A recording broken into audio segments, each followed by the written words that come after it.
Olá, eu sou a professora Andréa Serpa, da UF, e você está no Alfabetização Sem Cartilhas.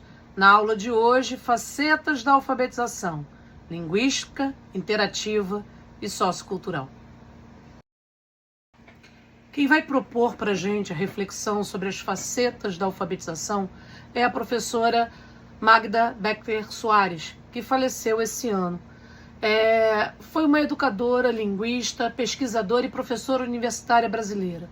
Professora emérita, uma referência quando a gente pensa em alfabetização, e nós não podemos deixar, então, de falar da sua obra e da sua contribuição. Alguns livros, mais recentes da Magda, o Alfaletrar, a linguagem escola, alfabetização, a questão dos métodos, alfabetização e letramento, são algumas obras que vale a pena todos aqueles que se dedicam a estudar a alfabetização conhecer, não ler, estudar, conhecer profundamente esses livros. Ela tem várias referências, então ela nos guia por alguns caminhos que são importantes para quem está estudando alfabetização conhecer. O que se ensina quando se ensina a língua escrita?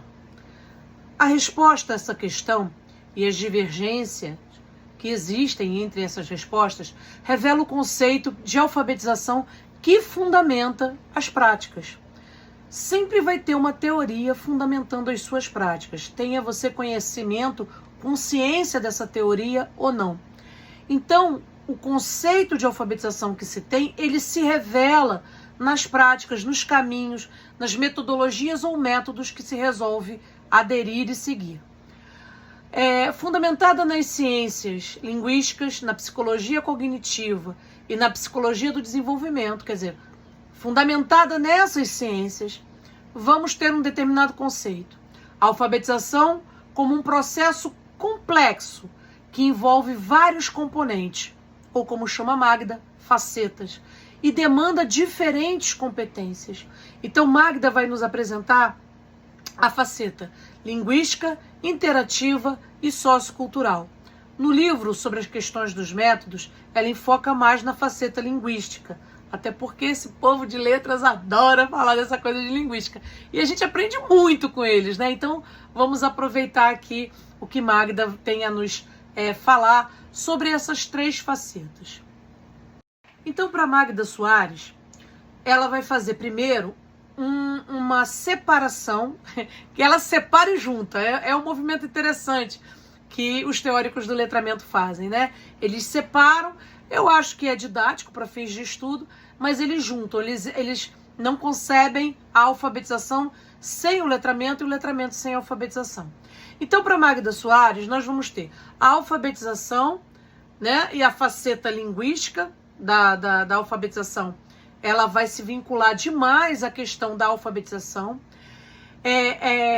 A representação visual da cadeia sonora da fala. Então, ela vai trabalhar o conceito de alfabetização como essa tecnologia específica que vai trabalhar com a representação visual, da cadeia sonora da fala. Por isso, a faceta linguística é tão importante quando a gente pensa na questão, sobretudo na questão da alfabetização.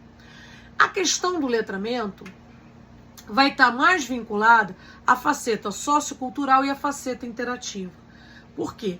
A faceta sociocultural vai dizer a respeito aos usos, funções, valores atribuídos à escrita em contextos socioculturais. E a faceta interativa, a língua escrita como veículo de interação entre as pessoas, expressão e compreensão de mensagens.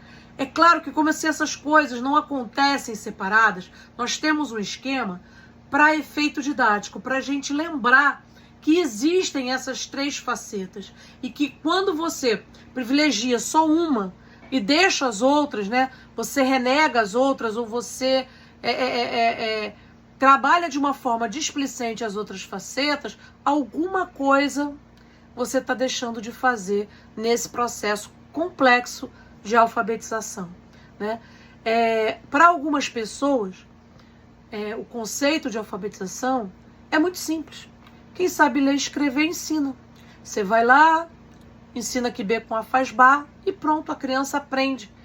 Só que nós temos, na verdade, índices grandes de analfabetismo que dizem que não. A gente viu na história da educação, né, que essas práticas, na verdade, que são simplificadoras, algumas que são simplistas, simplórias, né, crenças simplificadoras do processo de alfabetização, não nos ajudam a alfabetizar as nossas crianças, não vêm nos ajudando. Então é preciso sim estudar, é preciso sim encarar que a alfabetização é um processo complexo e é um processo que realmente tem vários fios.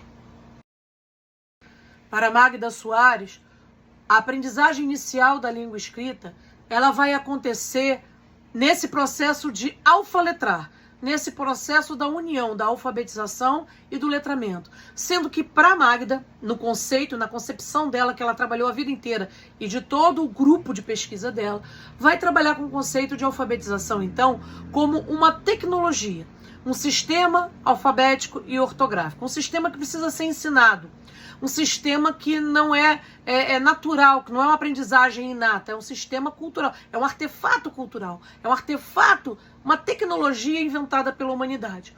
E o letramento? O letramento são as habilidades, né, no uso dessa tecnologia.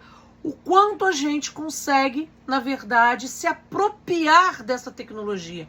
O quanto a gente consegue fazer uso, não só usos simplórios, usos, né, mas usos complexos. Então, quanto mais eu trabalho a questão do letramento, mais eu vou aprofundando a complexidade das minhas relações com a leitura e com a escrita. Magda Soares nos deixou um imenso legado e algumas frases que nos ajudam a refletir sobre esse lugar da alfabetização. A gente tem aqui algumas frases, alguns pedaços de pensamento. É claro que nada substitui a leitura dos livros, precisa ler os livros, né? Aliás, os livros a gente encontra em PDF, né, inclusive na internet, artigos, livros de Magda, então tem muito material, é só querer estudar, tá? Então, o problema não é o método de alfabetização, é alfabetizar sem método.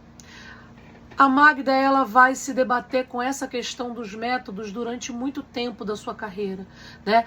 E ela vai trazer para a gente uma reflexão nessa questão, um livro sobre a questão dos métodos, sobre como a gente perde tempo discutindo se o melhor é o método X ou o método Y.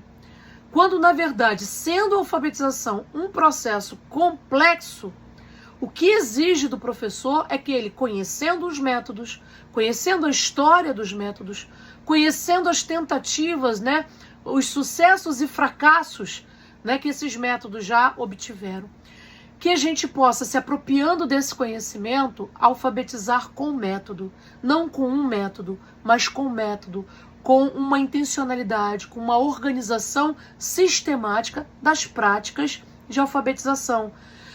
Porque a discussão de método, ela, na verdade, é uma discussão rasa quando a gente pensa em reflexões sobre a alfabetização. Não é uma questão do método A, do método B, do método C. Se vai ser silábico, se vai ser fônico, se vai ser palavração, sentenciação, se vão ser os sintéticos ou os analíticos. A grande questão é que é preciso que você, professor, conheça os métodos, que você conheça também esse referencial que a Magda, né, nos traz, porque a discussão sobre métodos nos coloca lá no século XVIII. Muita coisa foi produzida sobre a alfabetização de lá para cá. Inclusive as questões da psicogenética, né, as questões da neurologia, as questões da psicologia cognitiva e desenvolvimentista. Então, nós tivemos muitas contribuições de muitas áreas das ciências para a gente reduzir a questão da alfabetização a qual método que eu uso para alfabetizar.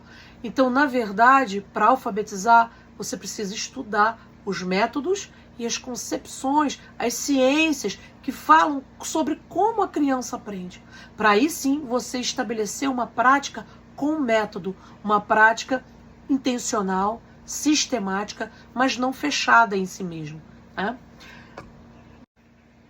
O letramento começa a ser utilizado a partir do momento que o conceito de alfabetização tornou-se insatisfatório. Na verdade, insatisfatórias são as práticas, né? Porque o conceito de alfabetização, por exemplo, freiriano, não era insatisfatório, continua sem ser insatisfatório. É mais do que satisfatório. Mas as práticas de alfabetização sempre, né, a gente estudou ao longo da história da alfabetização, elas foram se revelando práticas bastante insatisfatórias. Por isso a necessidade de se pensar conceitualmente a alfabetização para além, né, de uma tecnologia do ensino restrito, né, a esse ler e escrever que não se articula com a vida.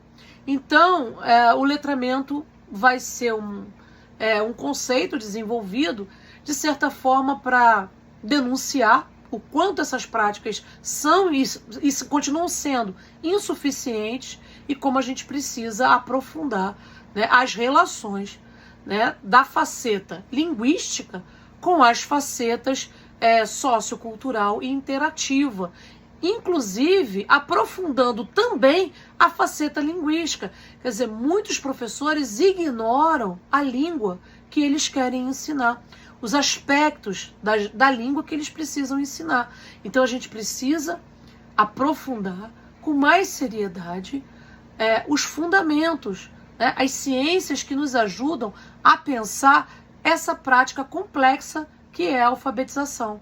A linguística me ajuda a pensar. A psicologia me ajuda a pensar. Né? Então, a antropologia me ajuda a pensar. Todas essas ciências vão me ajudar a pensar como é que o ser humano aprende, como é que ele se apropria dessa tecnologia da alfabetização e, sobretudo, que usos ele faz dessa tecnologia. Então, para Magda, o letrar vai além do alfabetizar, é mais que alfabetizar, é ensinar a ler e escrever dentro de um contexto onde a escrita e a leitura tenham sentido e façam parte da vida do aluno. Bom, esse é o meu conceito também, do ponto de vista freiriano.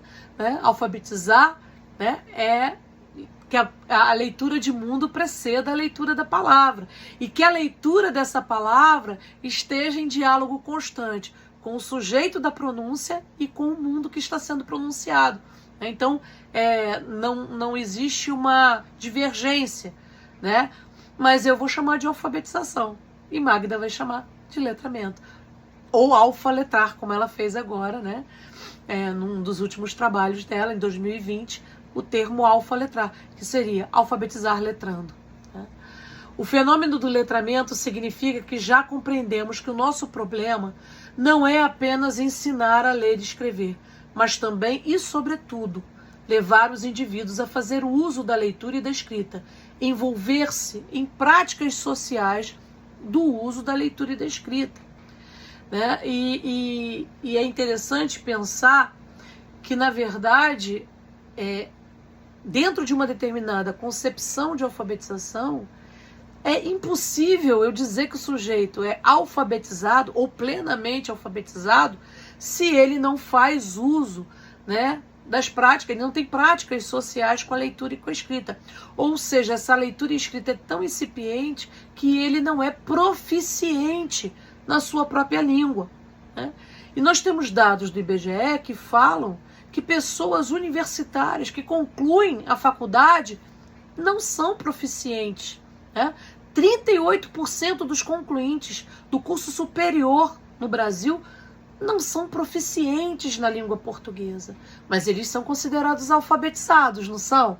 Então a gente precisa realmente rever o que a gente está chamando de pessoa alfabetizada, né? A profundidade, quer dizer, a palavra alfabetização parece que ela tem camadas de profundidade. Então, para algumas pessoas, a alfabetização está aqui, está no raso, está na superfície. Aí ele consegue mandar um WhatsApp dizendo, vou chegar tarde. É alfabetizado, né? E quem lê, às vezes, lê e não entende o que está lendo.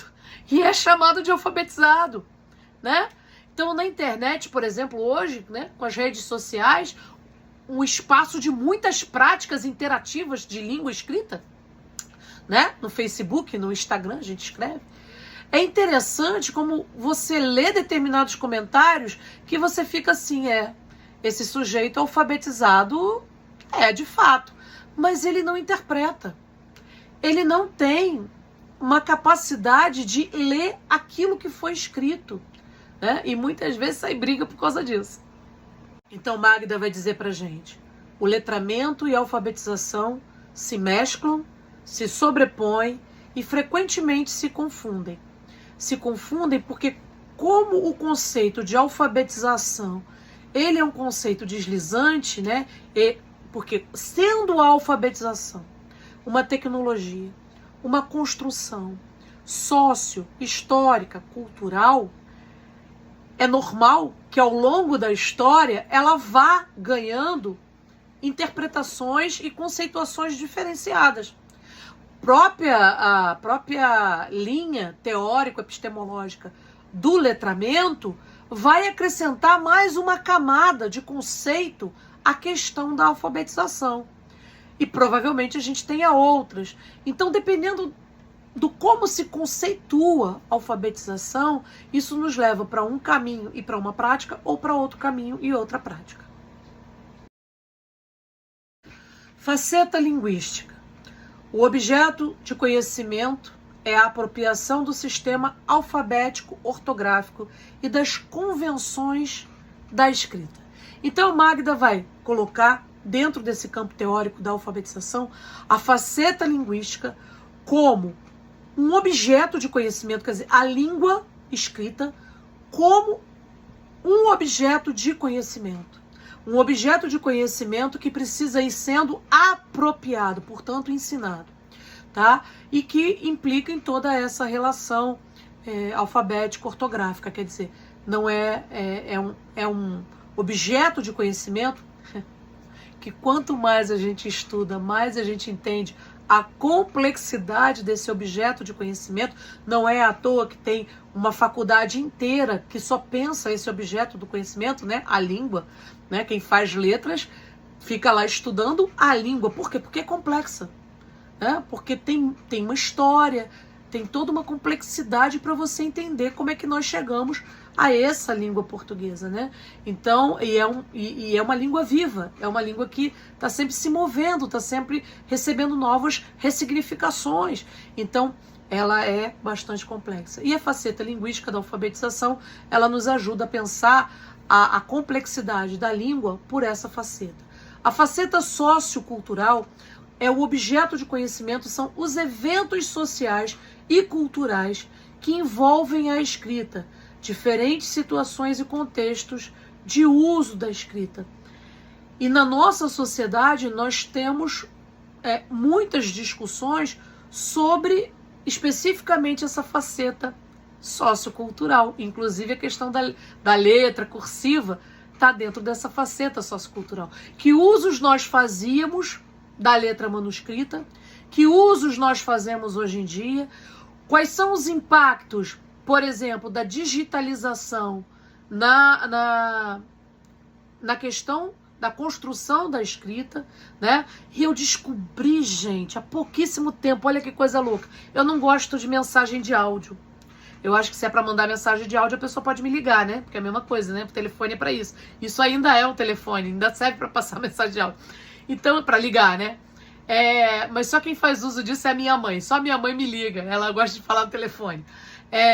Mas é interessante, eu descobri há pouco tempo que a gente tem uma coisinha lá no teclado, né, do WhatsApp, que eu posso digitar e ele escreve. Achei lindo isso, gente. Olha, é confissão, tá, gente? Isso aqui tá em off. Então, assim, porque eu sempre digitei as mensagens, né? E agora eu falo e sai digitar. É claro que eu corrijo, porque ele né, não bota ponta, não bota vírgula, não bota nada. Aí eu vou lá e dou uma corrigida. Então, é interessantíssimo. Pra mim, então, que de vez em quando escrevo uma palavra errada, ele mesmo já, quando ele dita, a palavra sai certa. Achei lindo isso, tô aprendendo a beça. Então, veja, isso é uma faceta sociocultural, né? Dos usos da língua escrita. Então, uma outra ferramenta que para mim tem sido sensacional, né, é o ditado no teclado do computador. Eu li o livro, eu tenho um monte de citação que eu marquei que eu quero transformar em arquivo. Olha, gente que está fazendo aí monografia, gente que está aí escrevendo dissertação de mestrado, doutorado, Que ferramenta maravilhosa que tem aqui no laptop, né? Você dita a citação. Você não precisa ficar copiando a citação. Você dita a citação e aí você arruma, claro, né? Você arruma bonitinho lá, pontuação, tudo. E você tem um arquivo de citações de cada livro que você leu. Isso é uma ferramenta incrível. Mas, Andréia, tem professores que defendem a escrita manuscrita. Porque a escrita manuscrita permite que você adquira um conhecimento diferenciado sobre isso. Eu sei. Pensamento e linguagem, por exemplo, eu fichei todo ele na mão. Foi todo ele pensamento e linguagem e aquele outro do Vygotsky também. Sentei na biblioteca, fichei ele todinho à mão. São ferramentas diferentes para usos e práticas diferentes. Então, é claro que se eu estou estudando um texto, por isso que eu falo, ler é diferente de estudar, né? Quando eu estou estudando um texto, eu marco o texto, eu escrevo ao lado do texto, essa é a minha forma, tá, gente? Eu não estou dando receita nem dizendo, olha, é assim que todo mundo aprende, não. Eu aprendo assim. Eu aprendo interagindo com o texto, mas eu não tenho essa necessidade da escrita manuscrita. Eu não tenho. O meu último caderno foi no 2º ano da escola normal. Fiz faculdade, mestrado, doutorado. Então, assim, e aprendo, viu, gente? Eu quero dizer para vocês que eu não tenho problema de sinapses. Eu aprendo. Então, mas tem pessoas que precisam da escrita manuscrita. Tem crianças que aprendem, sim, não copiando, escrevendo, produzindo, né? Não só copiando. Pensando, dialogando com o texto, resumindo aquele texto, né? O resumo é fundamental. Saber fazer um resumo é uma forma fundamental de adquirir conhecimento e essas crianças não fazem resumo, elas só fazem cópia. Mas tanto faz cópia manuscrita ou cópia no Ctrl+C, Ctrl+V, é cópia. Não está pensando sobre aquilo. Eu preciso que você pense, que você resuma aquilo para mim, que você diga o que você entendeu. Então é um exercício diferente, tá? Então, essas discussões, e eu não estou fechando a discussão, veja, eu acho que as múltiplas inteligências lá da década de 90 do século passado também vai trazer pra gente essas questões, né? As pessoas não aprendem da mesma forma, as pessoas têm inteligências diferentes, tem gente que aprende pelo corpo, tem gente que aprende se mexendo. Então, são inteligências diferentes que possuem entradas e caminhos diferentes para as construções sinápticas, para a construção de conhecimento. E vamos respeitar, tá? Então, assim, a faceta sociocultural é a faceta onde nós vamos pensar sobre essas coisas. Os usos sociais, culturais, né? Qual é o papel da oralidade, né, no mundo de escrita? Não tem papel? Tem papel. Aonde fica o lugar da oralidade, da tradição? Qual é o papel da memória na questão da escrita?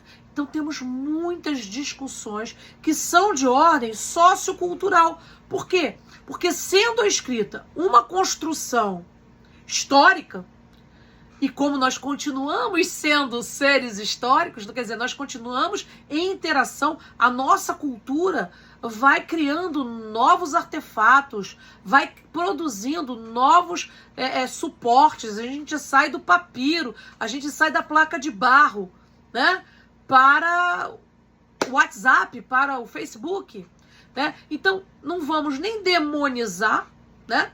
Porque na placa de barro só pouquíssimas pessoas escreviam.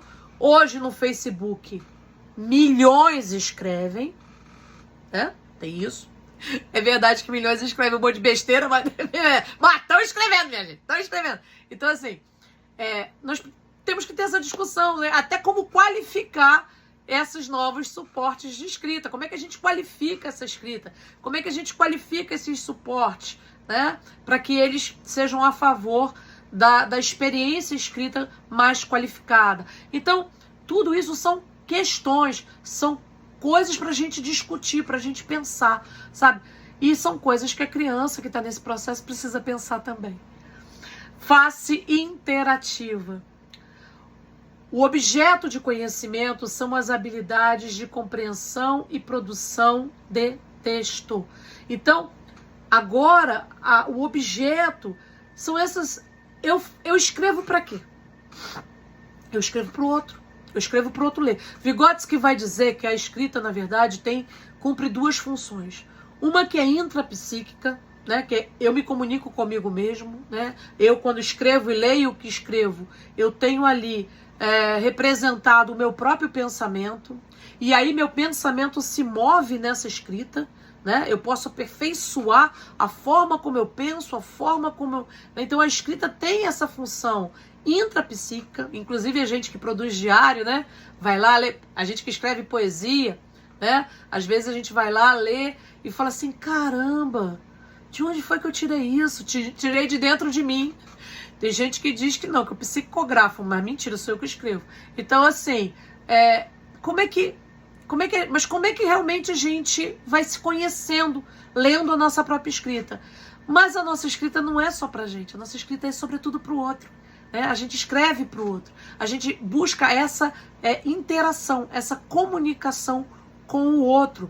E nesse processo, né, você tem que ter um outro que aceite essa mensagem, né?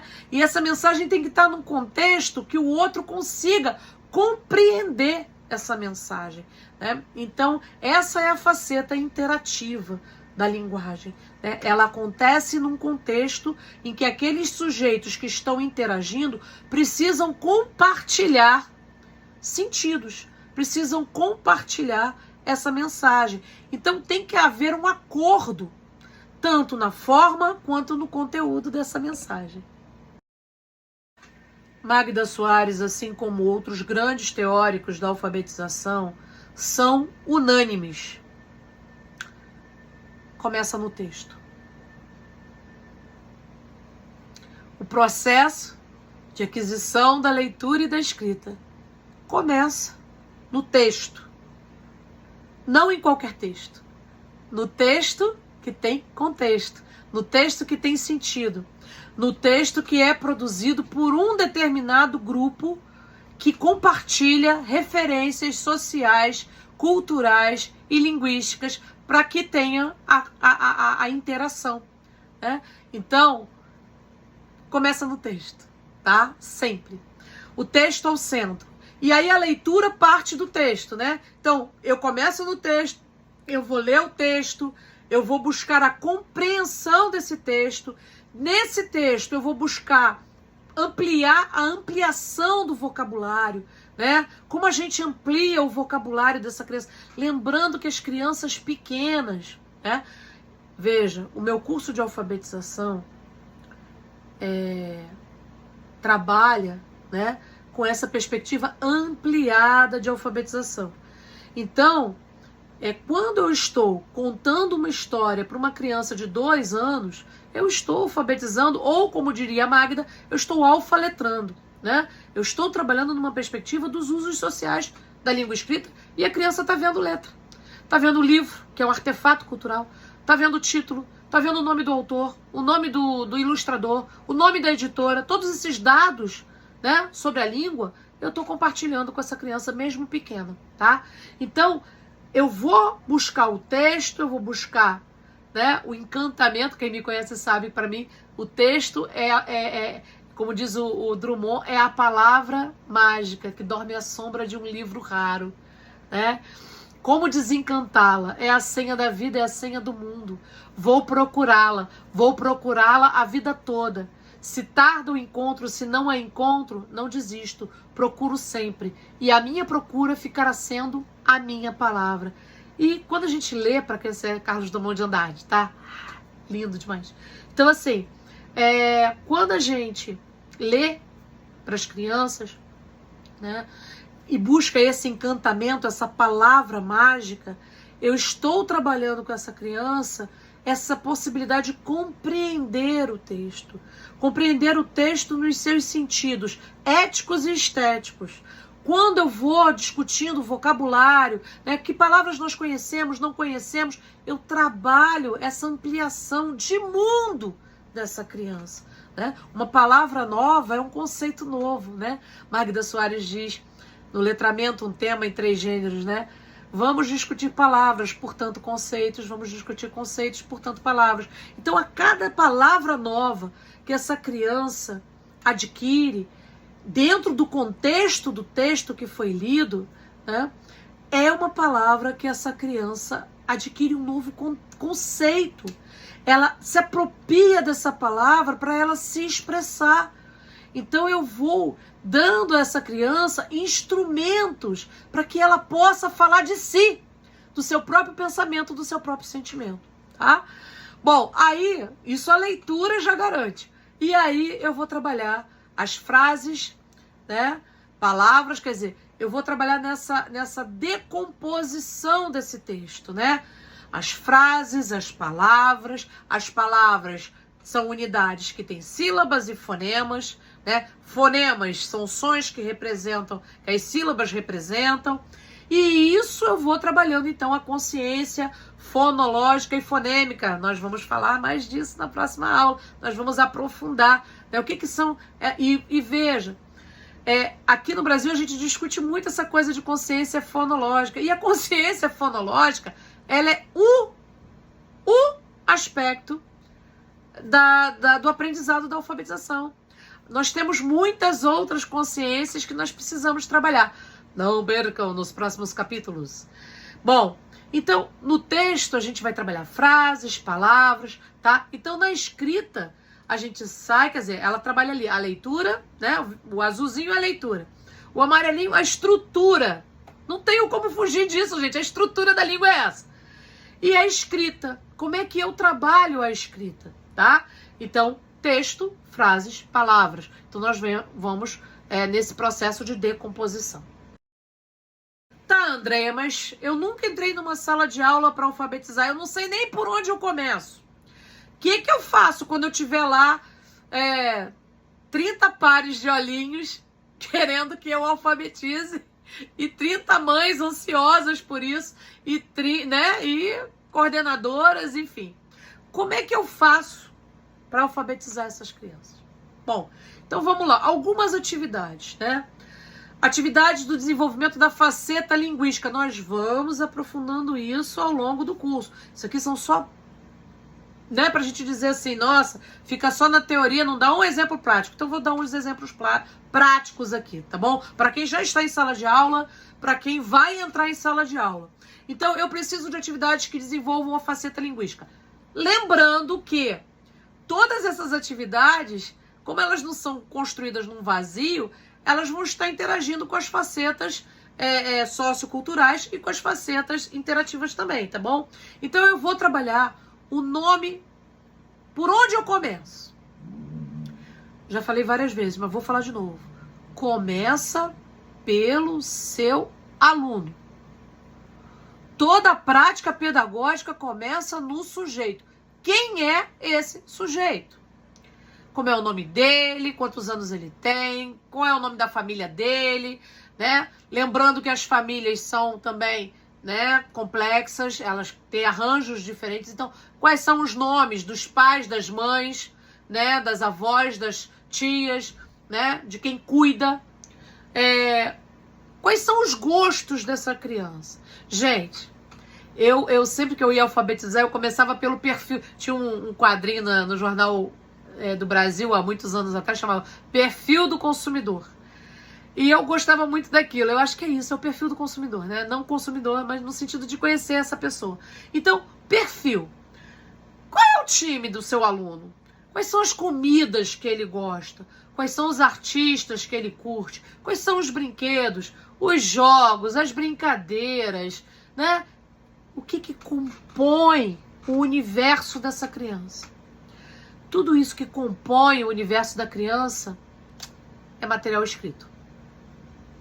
Pode ser escrito. Pode virar blocão, pode virar história, pode virar um monte de coisa. Então, quem é o meu aluno é o primeiro material de escrita que eu tenho que ter na minha sala, tá? Então, os nomes dos alunos e tudo isso, né, é escrito com letra, né? Não sei se vocês sabem, né? Nomes, né? Rosto, tudo isso. Nome de time, tudo isso é escrito com letra. Então, produção dos alfabetários, né? vou falar aqui, fica aqui entre a gente. Não faça para o aluno. Faça com o aluno. Alfabetário, quadro de família silábica, mural. Não faça nada você para. O seu trabalho é dar um acabamento estético, é valorizar o trabalho do aluno, é dar um valor, né, para que ele se sinta importante. É dizer, olha, isso que você está fazendo, isso que nós estamos construindo é importante, mas não faça para ele, faça com ele. Então, se eu vou construir um alfabetário, eu não preciso construir um alfabetário. Eu posso construir várias atividades de alfabetário. Alfabetário com o nome dos alunos, alfabetário com o nome das famílias dos alunos, alfabetário com o nome dos bichos que os alunos gostam, alfabetário de comida. Tudo isso vai ser atividade de leitura e de escrita, né? Imagem, palavra, letra. Então, tudo isso, né? Nós temos esse contexto, nós temos um texto, nós temos o alfabetário sendo produzido junto com os alunos. Produção de alfabetário, pescaria. Achei essa pescaria com o nome das crianças também bem legal. A criança adora pescaria, né? Pescaria com o nomezinho das crianças. Não precisa esperar julho chegar não, tá, gente? Pode fazer pescaria e aí eles vão ter que saber, né, o nome de quem que eles estão pescando, tá? Então, pescaria, bingo. Achei aquela atividade ali, não sei se dá para vocês verem, da Laura, né? A Laura tem ali as letrinhas do nome da Laura e ela tá procurando ali objetos, aquelas miudezas que toda criança ama, pote de miudeza, pote de bichinho, de coisinha, né? O mundo poli, criança ama. Então, ela vai botando ali, né? Então, que botou um leãozinho no L, né? Porque o Laura e o leão começam com o mesmo nome. Mas olha a concretude disso, olha a grande brincadeira que isso, né, que essa atividade pode despertar. Em todas as crianças? Não, gente, não existe todas, tá? Existem crianças e crianças, interesses e interesses, mas é uma sugestão de atividade, tá? Então, bingo, cruzada, pescar, né, já falei, forca, jogo da memória, quebra-cabeça, letra, sílaba, palavra, caça-palavra, né? Lembra que a Magda falou? Que eu falei que outros teóricos também falam? Então, produção de texto coletivo, né? Muito texto. Tem que escrever com as crianças. As crianças têm que produzir, elas têm que compreender essa história de produzir seu próprio texto. E aí a gente vai escrever listas, a gente vai escrever história, a gente vai escrever bilhete, a gente vai escrever convite, a gente vai fazer propaganda. A gente tem vários gêneros que as crianças podem estar produzindo como textos, tá bom? Então, reescrita de histórias, identificação de letras, palavras, sons a partir dos textos. Nós temos aí a musiquinha da Foca. Adoro trabalhar com musiquinha. Adoro. A gente, até porque, né, quem toca violão adora. Mas você não toca violão, não tem problema. Leva um pandeiro, bate palma, faz pipipi, apito. Criança, meu filho, qualquer coisa, qualquer barulho encanta a criança. É um negócio impressionante. Como eles gostam. Então, assim, a Foca, né? Essa é velha, tá? Isso é só pra quem foi criança na década de 80. Mas a Arca de Vinícius continua aí com material excelente para as crianças, tá? A Foca. Quer ver a Foca ficar feliz? É pôr uma bola no seu nariz. Quer ver a Foca bater palminha? É dar a ela uma sardinha. Quer ver a Foca fazer uma briga? É espetar ela bem na barriga. Guardem esse texto para quando a gente for conversar sobre consciência fonológica, tá certo? Então, olha, né, é um texto que convida a criança a brincar com essa coisa da rima. E aí a gente pode identificar, né, as letras, identificar os espaços entre as palavras, né? Às vezes se dá pouca atenção a esse aspecto. A criança precisa entender que a palavra... Porque quando a gente fala, minha gente, as palavras, elas vão emendando. Eu, então, né, gente, vou emendando um assunto no outro. Então, é muito difícil para a criança perceber essa separação no texto, né? Quando eu falo a Foca, parece que é uma coisa só, a Foca, né? As crianças, elas precisam se apropriar dessa ruptura da palavra. tem uma palavra isolada dentro de um texto. Então, aonde começa a palavra, aonde termina a palavra. Então, guardem a foca que a gente vai voltar a essas questões. Atividades de desenvolvimento da faceta sociocultural. Pesquisa das palavras textos no mundo, em casa, na escola, aonde tem coisa escrita. Numa sociedade letrada, nós vamos viver cercado de escrita por todos os lados. A criança, tem até aquele livro da Ruth Rocha, né, o menino que aprendeu a ver, né? E é isso, né? Ele começa a ir para a escola, começa a identificar algumas letras e aí ele começa a ver no mundo essas letras. Então, é interessante que a criança, ela já nasce no mundo letrado. Ela sabe que existem letras, existem números, existem símbolos, né? Então, agora o nosso trabalho na escola é ajudá-la a ver, ajudar a ver. O que são esses signos que estão por aí pelo mundo? Então, temos ali, aluga-se essa casa, né, um telefone celular, um símbolo com uma palavra embaixo, silêncio, por favor, só ônibus, lanchonete. Se for do McDonald's, então todo mundo, as crianças reconhecem de longe, né, o símbolo. Livros, olha, tem palavras em livros, né, encartes de supermercado, né, e aí as redes sociais que nós temos aí também no mundo, né, que também são lugares de produção, né, de escrita. Então, produção escrita com diferentes gêneros e suportes textuais. Então, livros, mídias, encartes, poemas, listas, cartas, bilhetes, cartões, cartazes, jogos, fichas catalográficas, né? Então, lemos um livro, né? Vamos lá fazer a ficha, quem é o nome do autor, o nome do ilustrador, o nome da editora, o que eu achei, os aspectos relevantes, o que eu achei, o que eu gostei no livro, né? Claro que eu não vou botar para criança de CA, né, de ano 1, aspectos, vou botar o que eu gostei, o que eu não gostei, né? Então,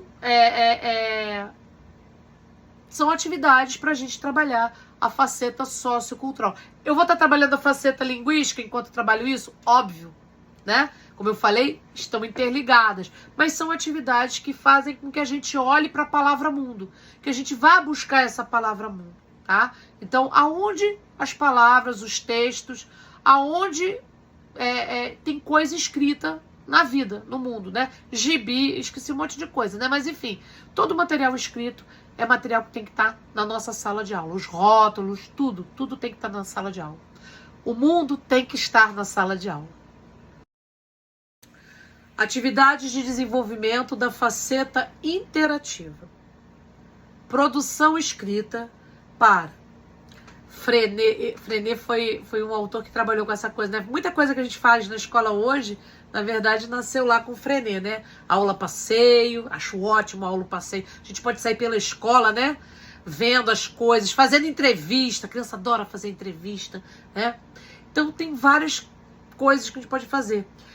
E o correio escolar. Eu usei muito o correio escolar, sobretudo com a EJA, né? De fazer um pacote bonito, né?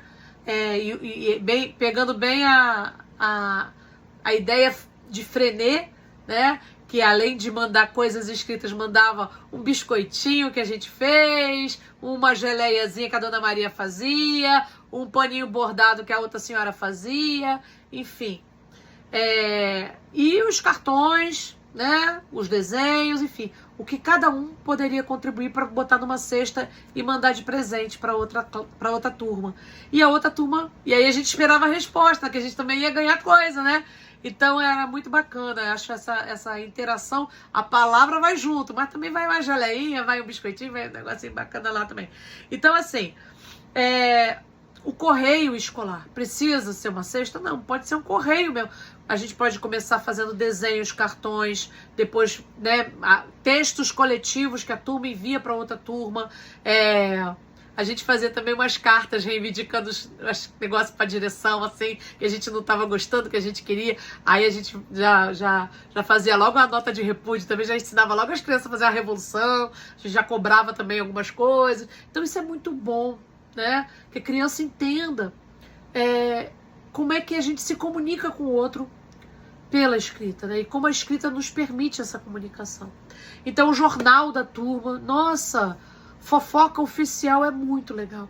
E aí no jornal a gente trabalhava com vários gêneros, né? Porque no jornal você pode ter receita, você pode ter história em quadrinhos, você pode ter o conto, você pode ter a poesia. Então o jornal, ele hoje em dia está em desuso, né? Mas como material de leitura na escola, ele é muito bom. Pode ser virtual também, tá, gente? A gente também pode fazer no laboratório. As escolas que tiverem um laboratório de informática, a gente pode usar e botar as crianças para produzirem o jornal no laboratório de informática. É até bom, porque, na verdade, você, para escrever para mais gente ver, você tem que ter um cuidado, né? Aliás, toda vez que eu escrevo para o outro, leitor real, que não é a professora, que vai dar nota, que vai corrigir, existe uma preocupação amplificada com a questão da ortografia correta. Né? Então é importante essa escrita para o mundo, né? Entrevistas, campanhas educativas, né? Murais, produção escrita em duplas e trios. Tem que escrever com o outro, tem que produzir junto, né? Explorar bastante a zona de desenvolvimento proximal dessas crianças, tá?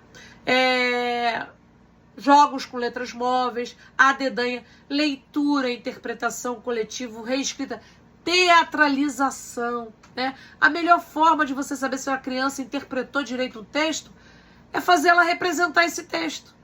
Representar na história em quadrinho, representar num poema, representar no teatro, no teatrinho de fantoche, reproduzir, fazer tipo um jornal, enfim. Você obriga essa criança a pegar algo de um gênero, transmutar para outro gênero, você vai ter ali um excelente trabalho de interpretação de texto. Tá, Andréia, mas isso para a criança que já escreve, a criança que não escreve. A criança que não escreve faz igual os gregos, faz teatro oral. Vocês sabem que os gregos não tinham escrita, né? E, no entanto, eles representavam o teatro. E era difícil de interpretar aquilo ali, que era uma viagem. Então, é possível trabalhar com crianças mesmo na educação infantil, né? Porque quando a gente fala de interpretação de texto, isso é um lugar que está lá na educação infantil. A criança da educação infantil ela tem que ser convidada a dizer o que ela pensa daquilo que ela está ouvindo, daquilo que ela está... Ela tem que ser convidada a falar sobre isso. Então, a interpretação de texto começa lá atrás, tá? Mas na alfabetização a gente transforma esse texto em palavra. Enquanto a criança não escreve, você é o escriba. Então, concluindo, nós temos 3 facetas, linguística interativa e sociocultural. Nós vamos aprofundar nessas facetas mais adiante, né? Sobretudo na linguística, porque diz respeito à aquisição da tecnologia, da alfabetização, então muito nos interessa. Lembrando que ela vai ser sempre atravessada pelas questões da interatividade e pela questão sociocultural. A gente não escreve no vazio, a gente escreve como uma ferramenta de comunicação complexa e a gente escreve como uma forma de intervenção no mundo. Então, a gente é um processo que é histórico, que é social, que é cultural e que as nossas crianças têm direito de participar dele. Até a próxima. Fui.